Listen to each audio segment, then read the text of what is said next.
घोटकी तालुके अस्पताल में डिस्पेंसर नवाब अली कलोड़े की घोटकी पुलिस पारा मुबैना खंबे गुम करण खिलाफ पाकिस्तान पैरामेडिकल यूनियन पारा समूरी ज़िले में ओपीडी जो बाइकआउट करे सूबाई सदर औरंगजेब महर अनायतुल्ला तालुके सदर झाम अंदाज महबूब अनवर लालचंद फजल हुसैन कलड़ो सनाउल्ला शाहानी आफ्ताब दायो एमेन की अगवानी में ए सेक्शन थाने आडो एहतजाजी मुज़ाहिरो करे धरणो हयो वियो।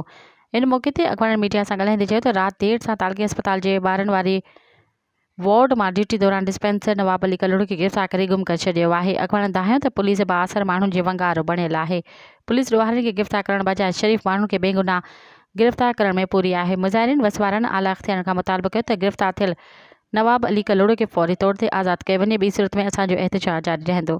मज़ीद ख़बरनि ऐं तफ़सीलात लाइ विज़िट कयो असांजी वेबसाइट www.awamiNewsHD.com ऐं ॾिसंदा रहो अवामी न्यूज़ HD।